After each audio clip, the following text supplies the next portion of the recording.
سہل ابن عبداللہ تستری رحمت اللہ تعالی علیہ سے ایک شخص نے پوچھا کہ تم جنگلوں میں چلے جاتے ہو، ویرانوں میں جا کے رہتے ہو، 4 مہینے 6 مہینے تم گزارتے ہو، اتنا بتاؤ کہ تمہارا ویرانوں میں دل کیسے لگتا ہے؟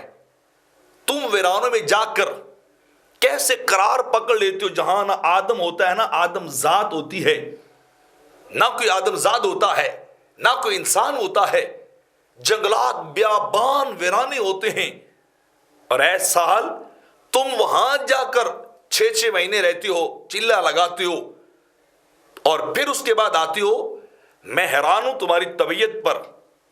تمہارے شوق پر کہ تم وہاں ویرانے میں کیسے جی لیتے ہو اور کیسے وہاں اتنا لمبا پیریڈ اور ٹائم گزار لیتے ہو۔ تو سال بن عبداللہ تستری مسکرائے اور مسکرا کے کہا، یہ راز کی بات تو نہیں جانتا کہ میں وہاں کیسے رہتا ہوں، میں وہاں کیسے قرار پکڑتا ہوں، ویرانوں میں میرا دل کیوں لگتا ہے، یہ تو نہیں جانتا، یہ میں جانتا ہوں۔ تو اس نے پوچھا جی بتائیے پھر وہ کیا راز ہے جو آپ جانتے ہیں؟ تو آپ نے فرمایا بتا، جو شخص کبھی اپنے محبوب سے باتیں کرتا ہو اور کبھی اس کی باتیں سنتا ہو، تو بتا کیا اس کا ویرانوں میں دل نہیں لگے گا جہاں اس کا دل بر یار بستا ہو، جہاں اسے محبوب سے گفتگو ہم کلامی کا شرم ملتا ہو، اپنے دل بر سے وہ باتیں کرتا ہو، اپنے ماہی کو اپنے دکھڑے بھی سناتا ہو، اس کی میٹھی میٹھی باتیں بھی سنتا ہو، تو بتاؤ اس کے لیے ویرانے کیا رہے؟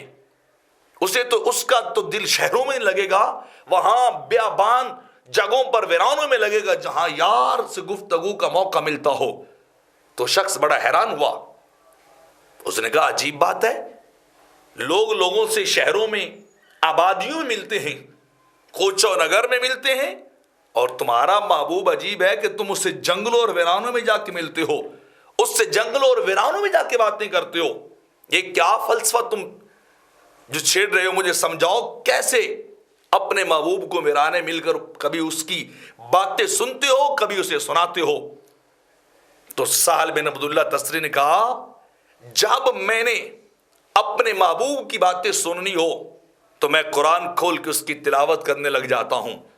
میں قرآن کے صفحوں کو کھول لیتا ہوں، پڑھتا ہوں تو محبوب کی باتیں سننے لگ جاتا ہوں، اس کے فرمودات کو سننے لگ جاتا ہوں،